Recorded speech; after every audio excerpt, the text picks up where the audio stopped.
Hello, we're going to pick back up since we do have a two-part video, and we're going to begin again with right circumstance.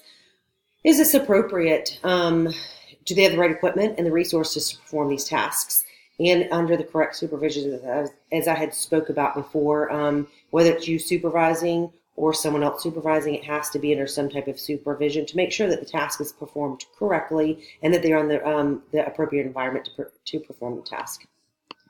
Right person. Does this person have the knowledge and general experience to complete this task safely? Since we're dealing with patients, and do they even know the job description that you're giving to them? They need to. You need to ensure that this person has done these tasks before, and that they're well aware of what they will be doing, and that the person you are delegating to is someone that is competent to take care of this task. Right supervision. As I had talked about before, this must be available to delegate. This is very important. Ultimately, because the nurse is responsible for these delegated tasks, it has to be under some type of supervision since you are delegating the task. And it's also a requirement of the Nurse Practice Act to appropriately delegate these tasks. Right direction. You do have to, when you are delegating a task to someone else, you have to make sure that you're using precise instructions to the delegated task, and they must know how to perform these tasks. And they need to comprehend of why, when, and how they are going to be completing these tasks.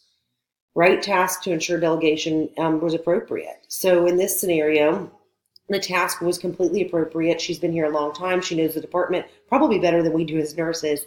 And she was moving the patients to provide quicker care. In this facility, we do work with clerks that are in their job description. They are able to transport non-critical patients under direct supervision. Right circumstance to ensure delegation was appropriate. This was the right circumstance for that clerk. The clerk had to decompress by moving these patients. We didn't have time to do it because we were dealing with critical patients. It was very busy, and under these circumstances, that clerk is qualified to transport the patients as long as it is deemed that the patient is non-critical by the nurse delegating the task. The right person to ensure was appropriate, although not required. It's not required in their daily job description. However, this person stood up. They said, I can do it. And they were well ready to take on this task. And it was definitely something that was necessary in the middle of a mass casualty incident. And this is the person who's, like I said, is well aware of this department.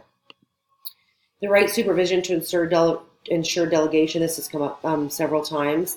When there's three trauma nurses there. There's a charge nurse there, and there's a nurse in each different part of the emergency room accepting these least critical patients to supervise, and also make that person well aware of who to reach out to if they do get into any trouble. Right direction to ensure delegation. Make sure that they know what direction to move in, what they're supposed to be doing, that they have a clear understanding of what tasks they are being delegated and how to perform those tasks if they haven't done them before. You need to make sure that they comprehend why you're delegating to them. In this case, it was critical patients, and no one else could do that job at that time. Delegation errors. This list can go on and on. Under delegating, over delegating, and improper delegating. Make sure the nurse can under delegate, which causes so much stress and pressure on the nurse because they don't want to ask for help. Over delegating is over delegating tasks that can be unsafe to the patient, and improper delegation speaks for itself. You don't when you're delegating tasks, you need to know what's proper and what's not proper to delegate. And moving on forward, a healthy work environment. According to the AACN, there's notes, as in quotes, a healthy work environment requires ongoing surveillance and focused strategies and defined as a safe, empowering, and satisfying, a place of physical, mental, and social well-being. It provides a framework of evidence-based standards. Components that build a healthy work environment: skilled communication. Everybody in the department needs to use good communication, and it really truly helps with a healthy work environment. Collaboration as a team, effective decision making, appropriate staffing. Definitely, staffing ratio is always an issue, and meaningful recognition. Recognizing when someone does something to help you, and authentic. It really does come down to authentic leadership because it really helps.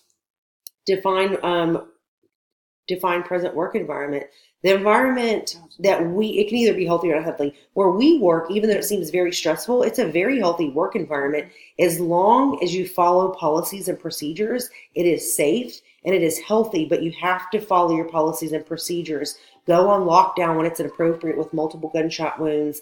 We work in such a small department. It's very important to stay positive within our staff members and us. We only have 12 nurses, so we create that healthy environment in which we are versus I can imagine it would probably be harder when you have multiple 20 to 30 to 40 nurses at a time.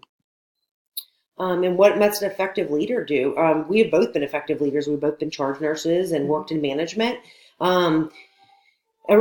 Be monitored. They need to be monitored for their quality and style to make sure that they are being effective leaders and have good communication skills. They staff the staff appropriately for nurse burnout and for patient safety, and include staff. Acknowledge staff for their hard work and dedication. This goes huge with staff, as our manager does for us. And our reference is as follows. Thank you. Thank you.